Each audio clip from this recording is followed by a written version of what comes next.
Right on time, I guess. Yes.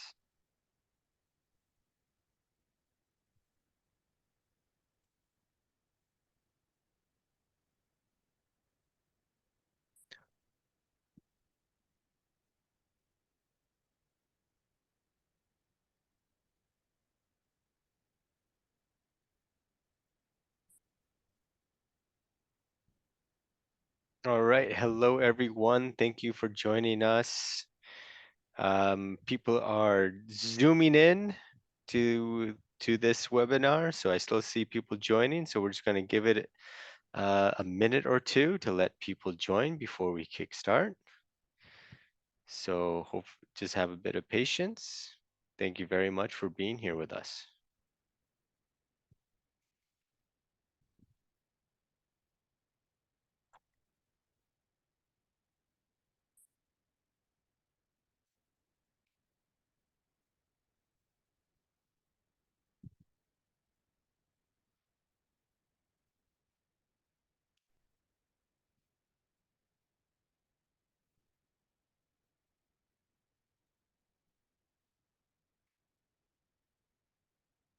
All right, if you're just joining us, okay, I think we're going to go ahead and get started.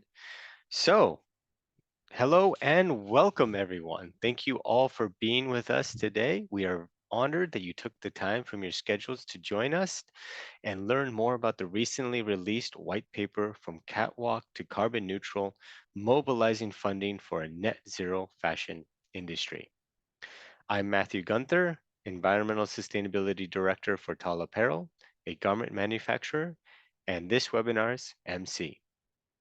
As we go through the webinar today, please feel free to type your questions into the Q&A on the screen. We'll have plenty of time to respond to those at the end of the webinar after our presentations. Next slide, please.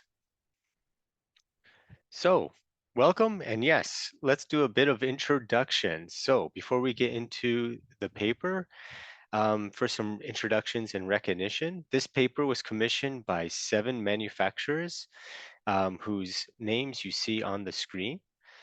Today, we have joining us from these manufacturers, Sakib from Artistic Milners, Vidura from Epic Group, Elicio from Simple Approach, Aryan from Pactix, Bapi from Nitex, and MAS, and also help support this paper as well.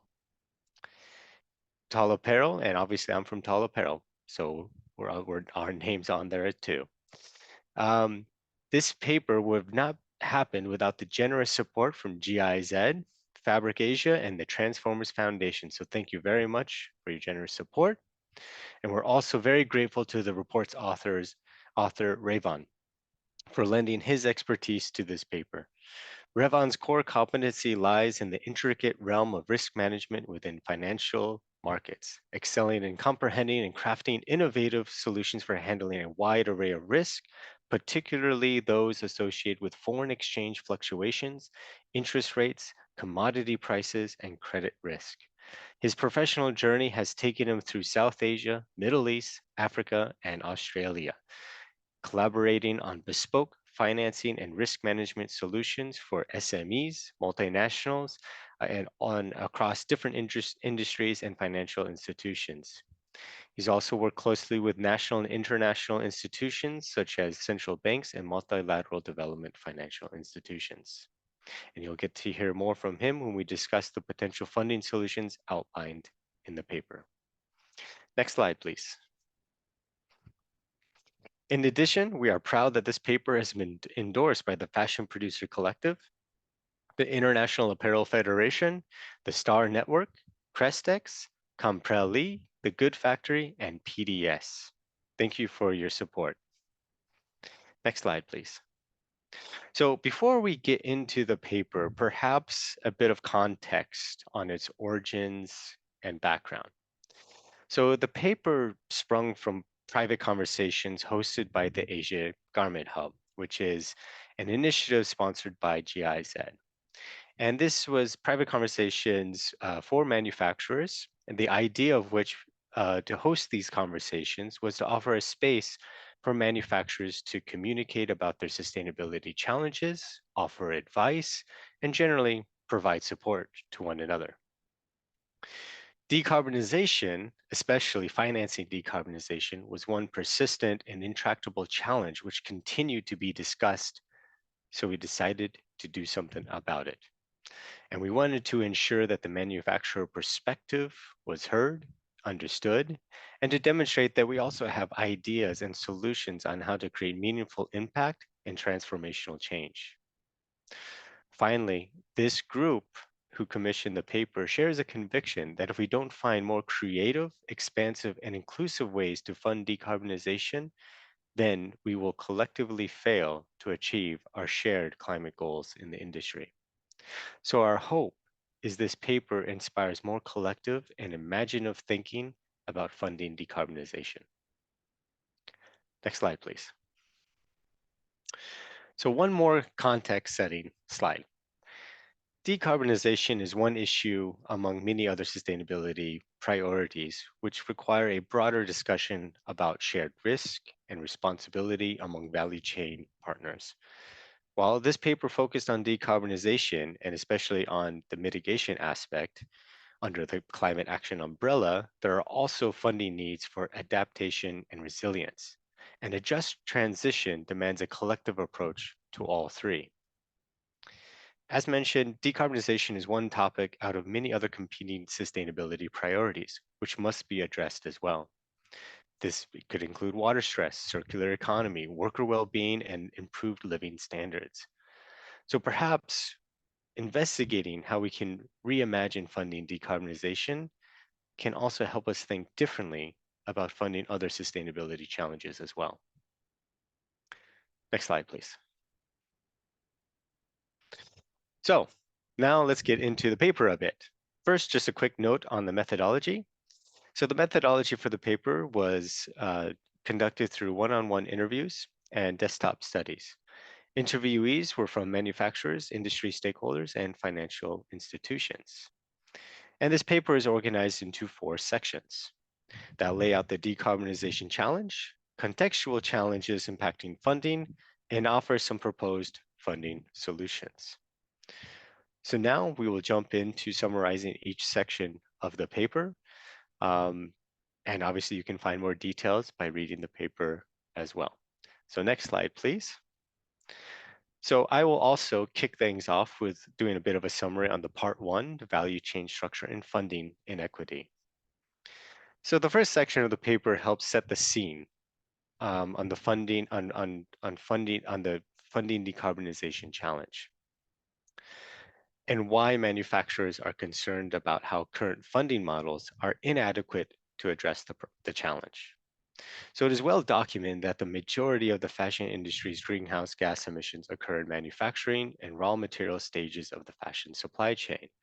This is from garment manufacturing through fabric dye mills, spinning, and finally to the raw material production, or as we say in the industry jargon, tiers 1 through 4. The Apparel Impact Institute estimated that to fund decarbonization, approximately $1 trillion needs to be mobilized to do this. Since the majority of emissions occur in the production stages of the fashion industry, it is worth asking how we can raise this kind of funding across the expanse of the fashion value chain that is inclusive and accessible to manufacturers who would need these funds. And whether or not it is feasible under current conditions.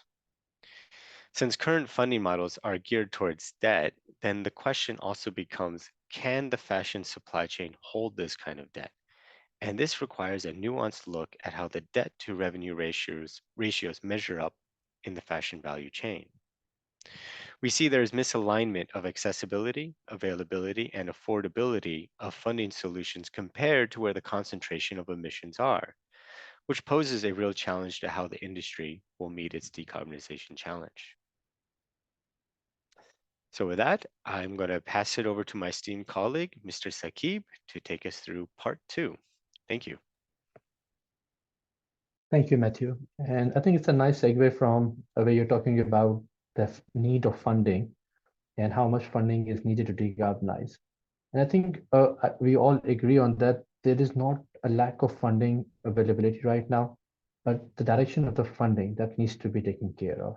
And the manufacturers, the suppliers, and all the stakeholders, they need to really decide where to use this funding and how to use it wisely. And that takes us to like, what are the different bottlenecks, solutions, and most importantly, the context in which the funding is required, and would that be viable for the suppliers? If you can see, different types of fundings available right now, out of like millions of dollars out in the market, including debt, grants, and other things. But what the suppliers need to realize is which one of them is feasible or sustainable for them. There are fundings which have short-term payback, which is like within 3 years. There are fundings available with medium-term payback between 3 and 10 years. There are funding and there are projects which need funding for which have long-term payback of beyond 10 years. And some projects require not a lot of, actually, there are two conditions. So projects which require a lot of upfront cash, which has low OPEX, and projects which require a lot of upfront cash and it increases OPEX as well. And we have to look at in this context, which project requires what kind of funding, and would that really make a business case for the suppliers and the brands at the same time. In the next slide, I will give you a couple of examples of how context plays a big role in deciding what kind of decarbonization project really works out for everyone. A couple of examples, if you look at 3, which is replacing fossil mass. So it seems like a really, go-to solution in many places, but it makes a huge difference if you talk about the geography of the region. If you have sustainable biomass supply chain available, if you have that available in a good supply with short lead times, then it can have lower OPEX and it can give good value for the project. But at the same time, in different place, same boilers, but with a difficult supply chain, with less availability of sustainably sourced biomass, the OPEX will increase to a level which will not make any business case for the supplier to put up a biomass plant. So that really plays along with the idea of context. We have to understand which which project will suit which territory, which kind of factory very well, and what kind of supply chain risk we need to take. So in many locations, we can see, and what we have seen from the research, especially for tier 2 suppliers, biomass-based fuel boilers might not work for them at all. On the other hand, talk about replacing fossil fuel boilers with electric boilers. Now that generates, it also depends on sometimes the impact factor of the electricity coming from the grid. But again, it also increases the facility's OPEX, how to create electricity which is cheaper and greener at the same time becomes a big problem. So if you have an area or geography or a supplier in which the electricity is not green, it's not available at a lower cost, then the OPEX for running these kind of electric boilers become very high. Another bottleneck or challenge for these kind of solutions is that currently these electric boilers are not available efficiently in bigger quantities.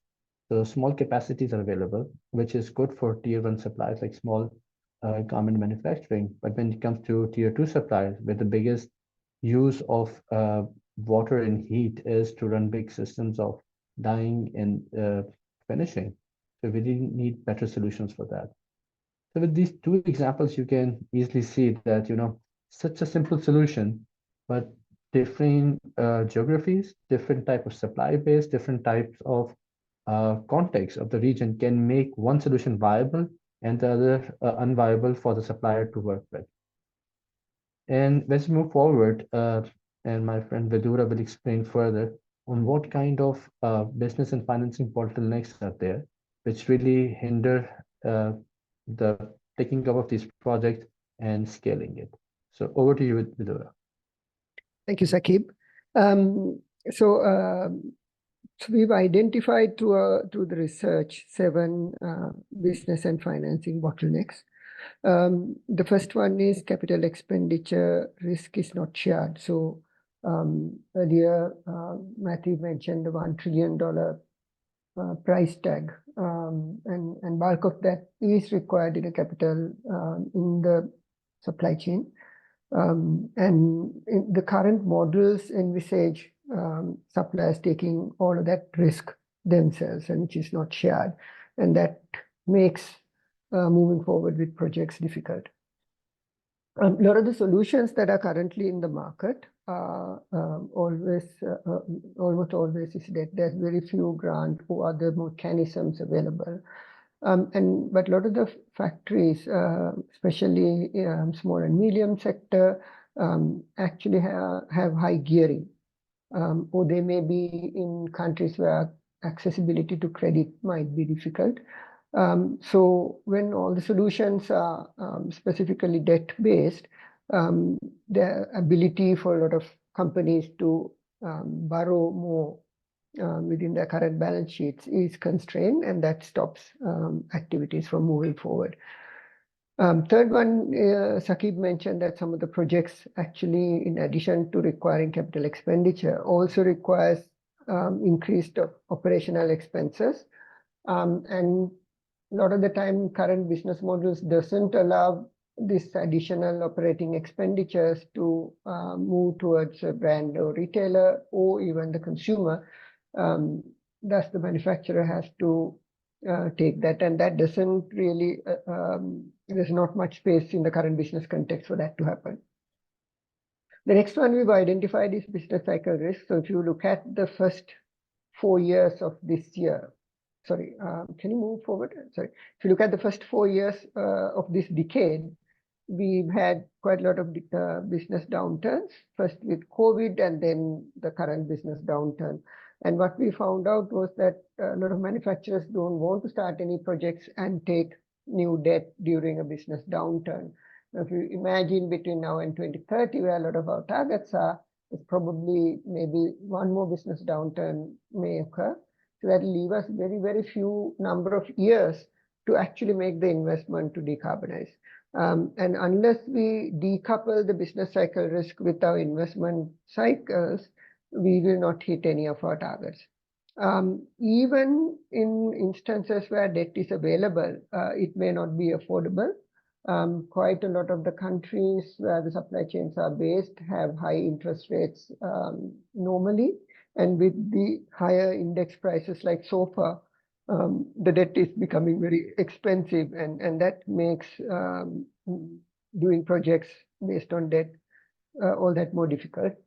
But also there are not enough tools to de-risk the investment and debt from business cycle risk, as well as additional risk guarantees that can help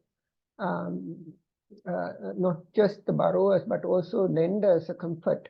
So for example, how do we lend to small and medium enterprises? The final point we've identified is lack of local policies for renewable energy integration and energy transition. This is not really a financing bottleneck, but it's also something a lot of the stakeholders mentioned as a critical challenge that they have to overcome. Next slide, please. So what we did was we broke down the type of projects to short-term payback projects, medium-term payback projects, long-term payback projects, and projects that increase operational costs, something that Saqib mentioned earlier.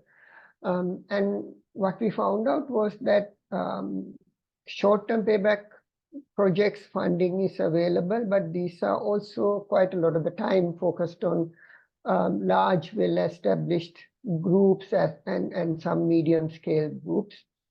Affordability and accessibility is a challenge even for short-term payback projects for a lot of companies, including companies that are highly geared, as well as who don't have a lot of visibility into their future or the status. So also for small and medium enterprises. Medium-term payback project funding is available, but this is also accessible only for larger manufacturers. But affordability and accessibility is a challenge for medium-term payback projects for most manufacturers. For long-term payback and no payback projects, we didn't find any tool that is available that can finance this, as well as projects that increase operational costs. Again, not only there's no financial model, but the business models that we have with our brand partners also preclude our ability to take on these projects. Next slide, please. So having identified the challenges, we've developed 8 solutions that we feel will address some of these challenges, and some solutions addressing multiple challenges. So I would like to now take you through some of them, and Revan will take you through some of them later on. Next slide, please. So the solutions we've broken down into 3 categories. One is solutions that are kind of evolving the current business models that we have. Solutions that increase the penetration of existing financial products for manufacturers are the category 2. Solutions that address policy and regulatory frameworks become the category 3. Next slide, please. So the first solution that we have is a concept called Fair Climate Fund. Now, some of us may already know the fair trade model. Say, for example, fair trade model for garments work in a way that brand or retailer puts a premium, as well as the manufacturer puts a premium, and that is collected to a fund, and that fund is used to improvements of employee well-being and their communities. What we are proposing is extension of the same model in a more equitable manner, so that everybody contributes towards decarbonization of the value chain. So what that means is, let's say we have a product that's hitting the market. The brand will put 1% from the expected revenue. The tier 1 manufacturer put 1% of the total sale price they sell to the brand, FOB. The tier 2 will put their sale price to the tier 1, likewise. So if you collect the total money, the product may have an upcharge of about 2%. But you will have a large pot of money that can be leveraged for decarbonization. And the value of it is because it's a fund that is raised, it doesn't need to be lent purely as debt. It can go to value chain partners who otherwise will find debt inaccessible. But this model can also be used for projects that has no payback, as well as projects that increase operational costs. But also improving climate resilience and adaptation for vulnerable communities, essentially the workers of the factory. So this is one model. Next slide, please. So earlier we spoke about the need for decoupling the business cycle and the investment cycle.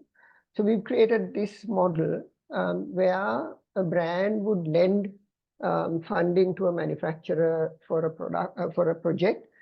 However, instead of having a regular payment, fixed payment cycle to repay the debt and the interest, the repayment of the funds is tied to product discount. Now, what this does is, let's say I work with one of my brand partners and I have a $50 million business with the brand partner, and they lend me some money, and let's assume that it's a 5% discount I'm offering to them for the product as a repayment. So I pay full amount this year. Next year, if the orders from the brand reduce by half, 25%, the money that I pay them is half. So I don't tie up my cash flow and my working capital in a year where my business is down, specifically with that brand partner.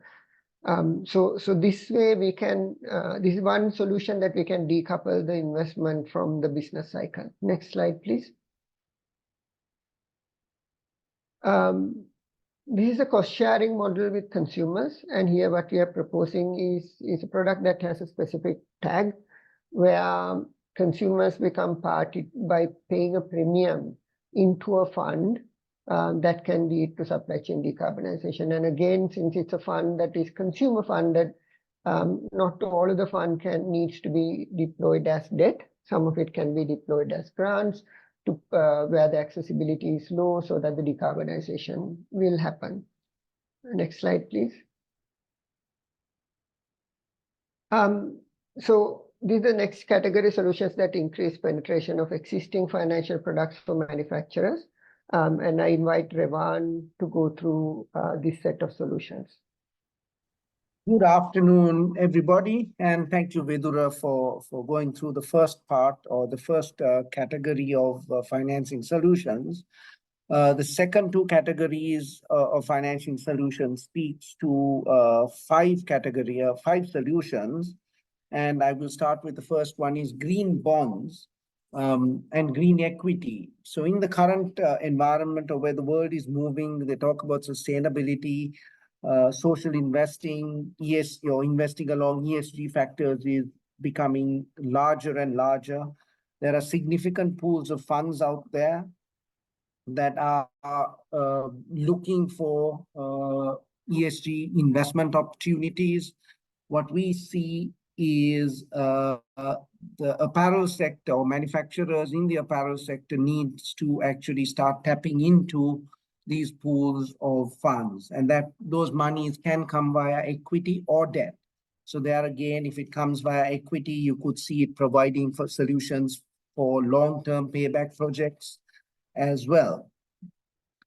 If you can move on to the next slide. The next solution in this category is Islamic financing.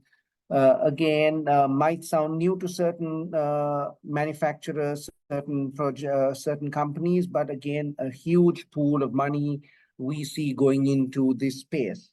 I think the estimated investments are in excess of $2 trillion in this space alone, which are done by various types of financial institutions and asset managers. You also have begun to see specialized development financial institutions that are promoting or driving investments in via Islamic financing products. Also, which is something that needs to be noted here, is institutions such as the Islamic Development Bank has committed to ensuring 35% of their assets or 35% of the capital assets to be committed to climate financing projects. So there again, it's important to see manufacturers in the apparel sector reaching out and tapping into these pools of funding sources. The next slide, please. I think my colleague Vidura spoke about business cycle risk as a bottleneck, right? And we've come up with a solution here that manufacturers can look to addressing or mitigating the risks that arise due to business cycle volatility. Primarily, we are speaking to business cycle insurance from various policies that can cover disruptions or downturns that impact the ability for the manufacturer to repay the facilities taken. And this sort of tries to address the cyclical nature of order volumes, etc., that manufacturers are beginning to see more and more frequently. The next slide, please. This is the final solution in terms of increasing in the category increasing penetration of existing financial products, and this speaks to credit guarantees. Similar to the previous structure, previous solution, this solution also does not actually increase financing or increase the availability of financing, but it can actually increase availability and affordability. So here we speak to credit guarantees coming from multilaterals and various DFIs, but we also speak to credit guarantees coming from governments, right? Especially in the emerging markets, etc., where the manufacturers are based.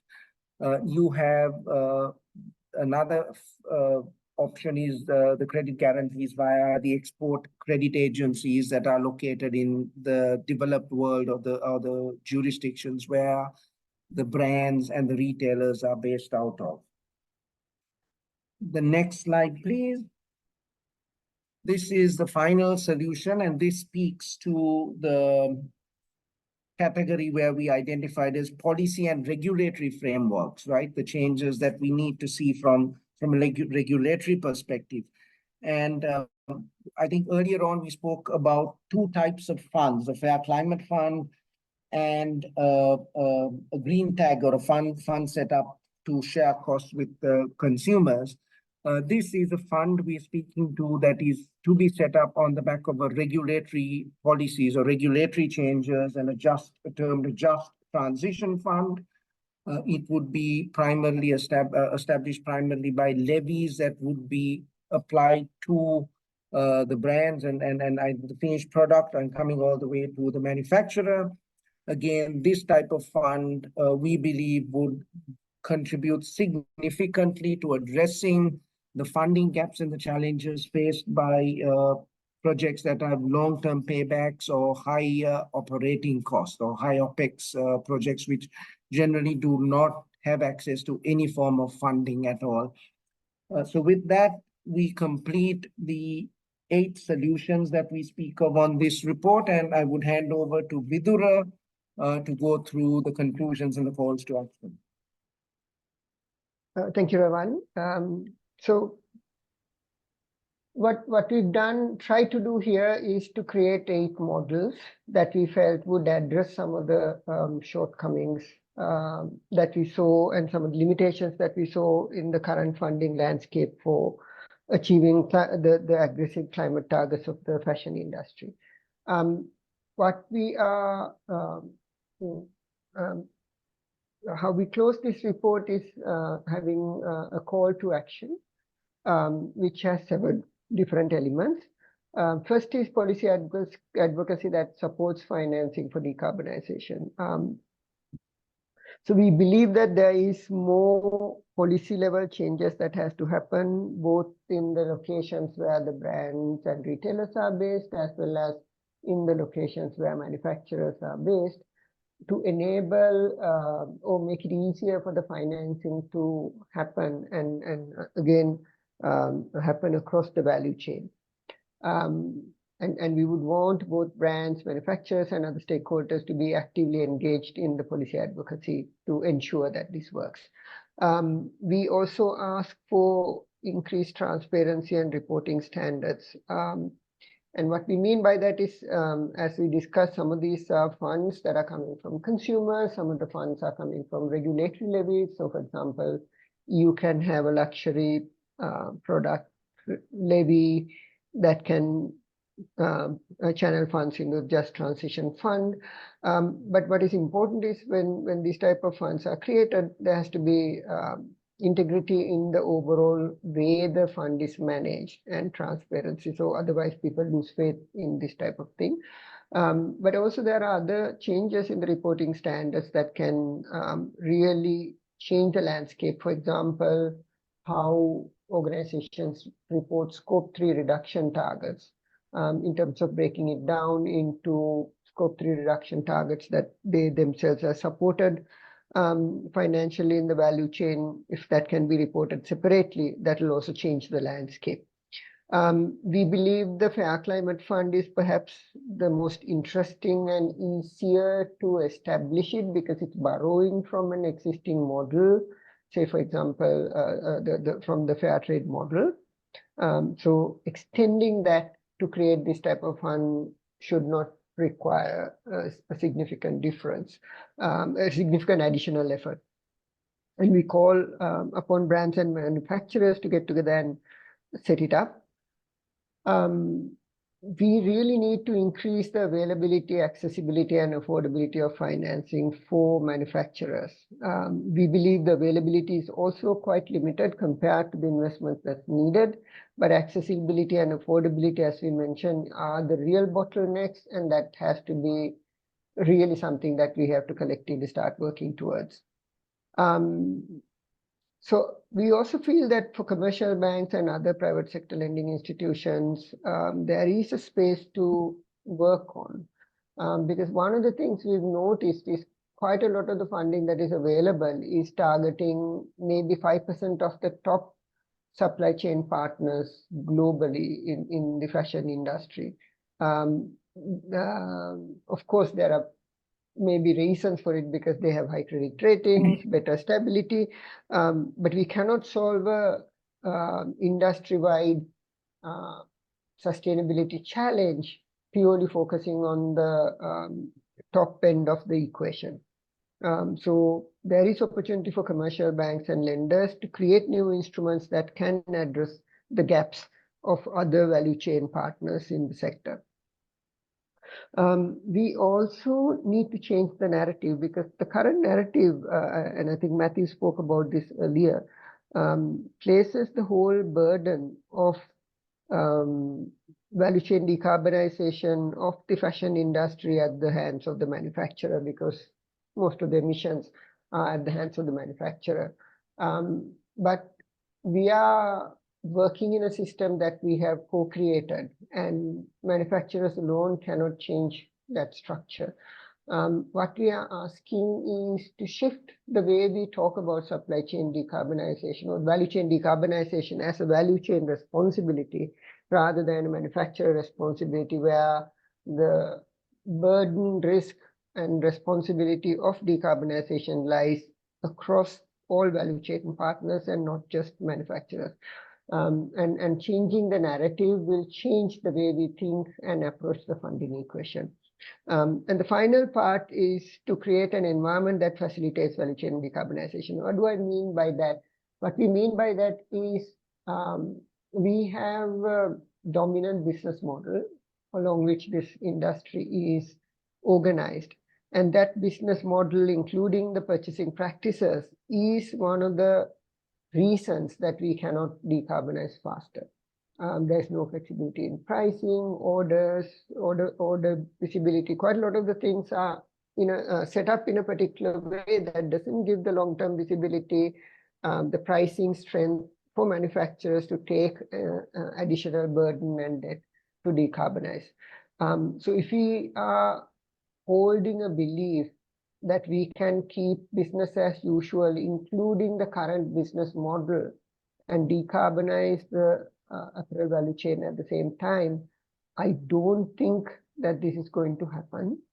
And the invitation is for brands and manufacturers to have good conversations to ask what parts of our business model needs to evolve so that decarbonization and addressing other sustainability issues, both environmental and social, becomes a possibility rather than a burden. I think all of us needs to take a leadership here. And with that, I conclude this presentation and hand over back to Matt for the questions. And I hope you will type your Q&As in questions in the Q&A. Thank you very much, Vidura and Revan and Saqib. I invite all the companies that commission the report that are and their representatives, if they want to turn on the cameras for this Q&A part. Let's see here. I don't have any questions yet, so I will take a prerogative as the MC to ask a question. And I think my first question goes towards Vidura and Revan. So Vidura, you mentioned that the Fair Climate Fund, that you'd be interested in seeing that set up, and that you think it wouldn't be necessarily as heavy of a lift because we already have a model to build off of. I was wondering if you could elaborate a bit on that. And then the next part of that question would actually go to Revan, and from his experience and expertise, what other funding solutions that are there that you think brands and manufacturers could pick up on and try to implement fairly quickly as well? So first over to Vidura. Sure. And I think, I used to work, I have worked on the fair trade model as a garment maker, not as a lot of us are also conversant in fair trade cotton. But the fair trade garment model works in a particular way, which is on an order. Certain percentage of the FOB is deposited into a fund by both the brand and the tier 1 manufacturer. And that is then spent on improving the livelihoods of the associates that make the garments. And it could be something that benefit them in the factory as well, or benefit them in the community. And that is managed, where it gets invested is actually determined by a council made up of the associates. So it's got a fairly good democratic model. How we want to repurpose this is to look at each partner in the value chain putting a same percentage in based on their sales value. So for example, if I take a $100 garment and set the fund percentage at 1%, the brand or the retailer will put $1 for each garment that they sell. The manufacturer probably would be $45. I'm just using this as a hypothetical example. So manufacturer would put 45 cents. And the tier 2 fabric mill may probably spend $30, so they'll put 30 cents. Likewise, and you can work with, you can stretch it to whichever level that you want. And that fund can then be allocated for investment. And as I mentioned earlier, because it's already fully funded, there is no requirement to return. So it can be either used as either debt or as grants. But it can also be, one of the things we don't talk about when it comes to climate action, we speak a lot about decarbonization, and we omit to speak about the associates who make the garments, who quite likely come from highly climate vulnerable areas. Some of the studies that Cornell University and ILO spoke about this issue in particular. So some of these funds can also be channeled to support community strengthening for climate-related disasters. So there are a lot of ways that especially this fund and the Just Transition Fund can be used creatively. Now, one more thing I want to say, I think, I believe that both brands, retailers, and manufacturers are in the call. We all need to take leadership. Don't wait till somebody else is actually going there and setting it up. I think sometimes we underestimate the agency we have. But if we are waiting for somebody else to set these funds up, we will not hit our targets, and we will look at very, very bad outcome. Not only missing the targets, but making the climate crisis worse. Over to you, Ravan. Thanks, Vidura. And Matthew, just if I got your question correctly, it was what other types of funding solutions are out there, yeah? In summary. Well, in the paper that you would see from your expertise that we could, brands and manufacturers could get together to implement. Okay, brands and manufacturers could get together to implement. Yeah, okay. So I think Vidura touched on the funds, right? But when we look at other funding solutions we speak to on the paper, right? You have the Islamic financing, you have green bonds and equity, you have, and then of course, so I think those are two areas where the brands and manufacturers can work together to tap these sources or pools of funding, right? You go to the large asset managers, you go to the large financial institutions, a manufacturer going on their own, right? Or a manufacturer going jointly and in partnership with the brand or the retailer would clearly actually make the case for financing far more viable, right? Because one thing especially on the debt side, right? When institutions look at extending debt to a project, something they like to see is what comes out of that project, where are the offtake agreements, etc. So when the manufacturer goes in with the partner brand or the retailer, it enables them to build a far more robust case. And the financiers actually like to see that. Then when we speak of the factors that look at mitigating business cycle risk, credit guarantees, etc., even in those two solutions, it also helps when there is partnership involved, right? The manufacturer and the off-taker. So that's how financiers look at it, right?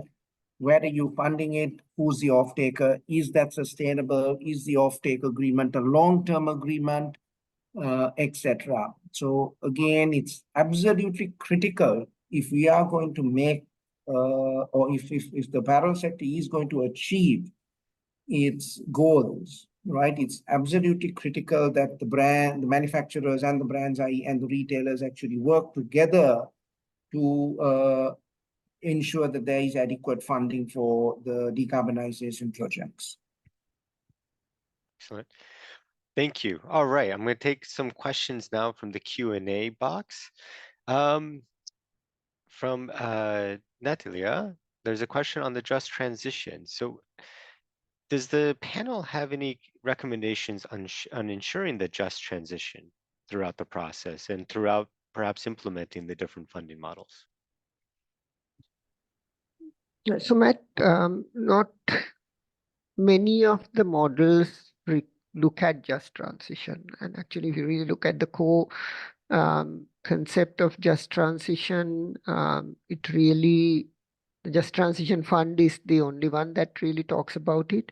And we haven't gone into its operating model to talk about it. But what we've realized is that, you know, actually is focusing in some of the expenditure of that really to communities that make the apparel, so that, you know, its sole focus doesn't become decarbonization and factories. We are trying to change how the fund is used in a more just way. But I want to add, if you look at the Fair Climate Fund, it's not a tool for just transition, but it's a more, it's a tool that distributes the risk and the responsibility of decarbonization more equitably across the value chain. So that solution talks about equity, and Just Transition Fund talks about the just transition. So beyond that, other solutions are fitting in fairly established commercial terms. Matthew, I can also add a small bit to that. I think that there's an opportunity for financiers and some of the models that we've discussed to look at labor rights within the criteria for funding. So not only assess, can somebody pay back that loan potentially, but what are their other business practices in relation to that just transition? So I would add that. Thank you. Excellent. So I have another question from Stephen, and this is for for all the panelists really, is how optimistic are members of the panel that the industry will meet its 2030 decarbonization targets in time? And what is the source of their optimism? I'm not sure if I'm optimistic as it goes. So to put a percentage on it, maybe anything between 20 and 50% or so. But I think it's a bit too complex just to put it like that, because there's many things that need to happen and that can change that optimism. And that is the discussions that will happen with the brands and how we're going to deal with these financial risks. It is about looking at the supply chain, how that is made now, the overproduction and so on, the way we process these orders, forecasts and so on. There's a lot to do and a lot to discuss. It is the local situations. I am currently in Cambodia. It's extremely difficult to get finance. If you get finance also, it is extremely difficult to get it paid back. There's no tax incentives for anything. There's even, you have to pay extra if you put your solar panels, so you have CapEx and extra OpEx. So there's a lot that needs to move, depending where you are, to make things happen. So it is a complex game, and I think you have to probably take it by region or country and sector and see what the best approach is in that specific situation, and work through a whole lot of things to make it work. And it's not only the financial model.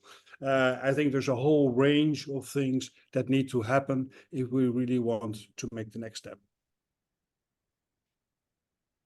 Matt, do you want to, shall I spoil the party?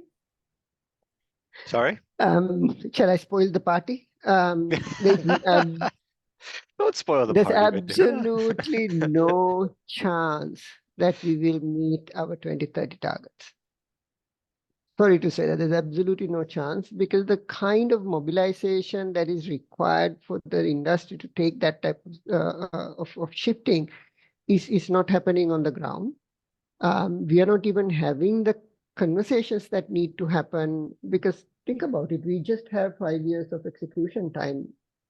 And I don't think we will get our act together even by 2027. So and we haven't still got into looking at this problem with the nuances, for example, the way Aryan spoke about, rather than looking at it in a universal manner, where what happens in each geography, because that's very different.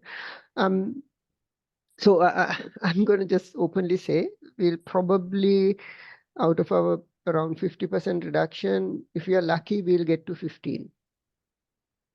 But I don't see the industry going anything, even that is an extreme stretch target, requires us to mobilize huge amount of funding, change the way we work, change our business models to get there. And this is why this white paper is coming out now. We don't want to wait until 2027 and start scratching our heads, trying to figure out how to mobilize the funds. Maybe I can come in and add a little bit of optimism to Vidura. I agree with you, Vidura. Unfortunately, it's not looking very positive. But where I do find optimism, and where this report really brought more optimism for me, is there are possible solutions. The struggle we have is the political will. And that, I think, is what Vidura speaks to when he says it's whether we can mobilize enough people to take this seriously and collectively in time. But I am optimistic that there are solutions out there. So let's see what everyone else says. And just to add to that, Elisio, we shouldn't forget that our target is not 2030. 2030 is the interim target. Even if we don't get where we want to go in 2030, we need to think about what happens in 2035, what happens in 2040, what happens in 2045. We need to work on this till we completely decarbonize the value chain. So it's not a 100-yard sprint, it's a marathon. So whatever we don't do by 2030, we need to figure out how we're going to get to 2035. So mobilizing that is really important, and doing it as soon as possible is critical. And that's the optimism I need from Vidura on that one. Exactly. Is that it's do not give up just because 2030 doesn't seem so far away and we may miss that, but continue the race. We got to make it. All right. Few other ones. Let's see. Jayanti, I hope I say that right. But what's the motivation? This is for all panelists. What's the motivation for yourselves as manufacturers to contribute to a mechanism like the Fair Climate Fund? And could the percentage of sales value contribution provide any tax incentives or qualify as CSR, for example? Do you see that? So maybe the first question: what would be the motivation for manufacturers to contribute to a mechanism like the Fair Climate Fund?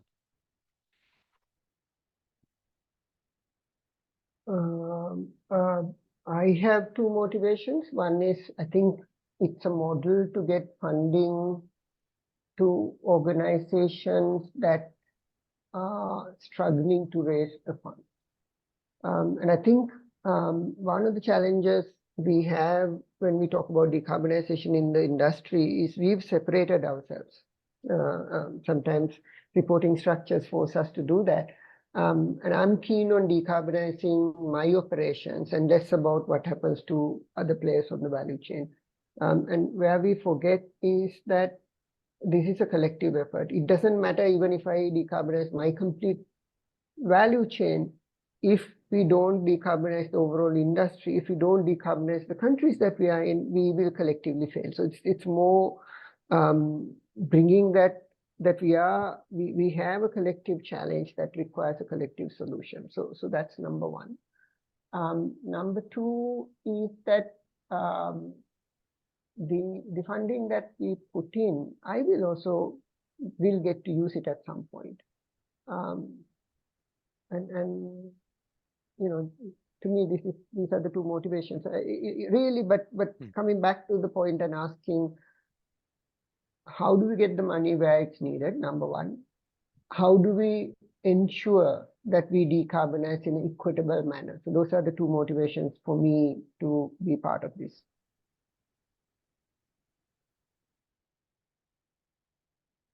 Everyone else agree? I can add and say, I think that I would encourage this within our company because it's a pragmatic approach, which many companies and organizations now have signed up to science-based targets initiatives, are committed to decarbonization. And this is a really pragmatic approach, which actually gives you an opportunity to take their responsibility within that process. So I think it's a really great approach. Clearly, this is the beginning of the idea, but I really do hope that other institutions, I think to touch on Paul's really valuable comment, Paul, I think this is where AII and other institutions can come forward and support the growth of this idea, because it does seem like, as Vidura said, it's viable in some sense that it is at play and is working in another context of fair trade. So with the right backing and support, then there is a potential for everybody to take their fair responsibility in moving this initiative forward. Thank you. And maybe I'll take on one last question here, but I'll kind of summarize a bit. And I think we can kind of look at it as, what does the group think is the role of, say, policymakers within these funding decarbonization? What role do they have in the regulatory landscape to help incentivize it and create the structures necessary?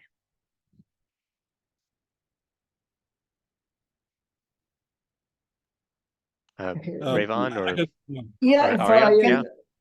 Arjen, you can start. No, I think a huge role.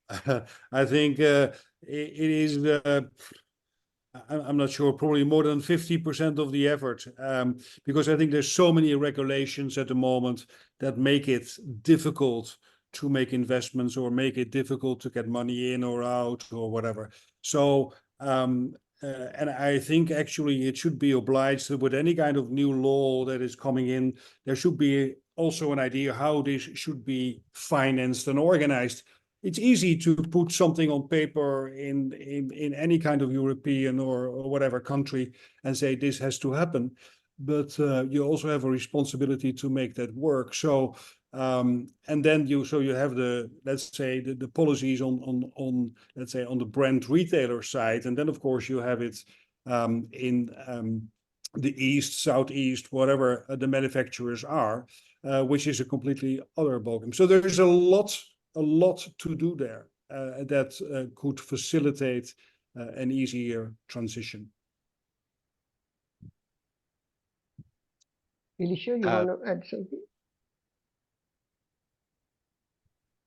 I was gonna say, yeah, Rayvon, if you had any last comments or thoughts on your side? Yeah, I think my final comments is, yes, I think some sound optimistic, some sound not so optimistic, but coming in from a financial background, right? And when I look at what the Apparel Impact Institute, etc., speaks to in terms of the funding requirements to decarbonize the apparel sector, and I think the number they come up with is $1 trillion up to 2050. I'd like to put this in perspective, right? It might sound a big number, but from a financing perspective, a global perspective, it's just a drop in the ocean, right? Total banking sector assets, right, stands at 183 trillion. So the 1 trillion needed is maybe 0.6, 0.7%. The 500, just the 500 largest asset managers globally control about $113 trillion in assets, right? And that's going into various projects, going into various countries, etc. So the money is out there, right? The funding is out there. You want to get $1 trillion with a betting an eyelid, with a blink of an eye, you can get it. Why isn't it coming in to the apparel sector to decarbonize the apparel sector, touching on what Arjun said, the policies, the regulatory frameworks. But then more importantly, I think it is, you're not seeing the synergies, you're not seeing the connectivity, right? And this is me coming from the financial sector, right? I don't see the connectivity between the manufacturer, right, and the brand and the retailer. Everybody seems to be doing their own thing and trying to solve this global problem that is across the value chain, right? So I believe, I think the various stakeholders, various parties need to work together. And if that happens, meeting these targets, I don't think is a Thank you very much for that. I think that wraps up everything very well, and that the money is out there. We need to figure out as an industry to work collectively to try to harness it and mobilize it into our industry to fund this decarbonization challenge. And we need to, as Vidura said, have the leadership, have the agency to stand up and start making these synergies happen. So with that, I want to thank all my panelists who joined me today. Thank you very much. Thank you, Revan, for your leadership as well as your insight. Thank you, Transformers Foundation, for hosting us. Thank you to GIZ as well for supporting the paper. And thank you to all of you out there who have joined us today on this webinar. We appreciate you. So thank you very much. And if you are a manufacturer and want to get in touch and be able to share your sustainability challenges with a like-minded group, please go to the Asia Garment Hub and the supplier meetups and sign up.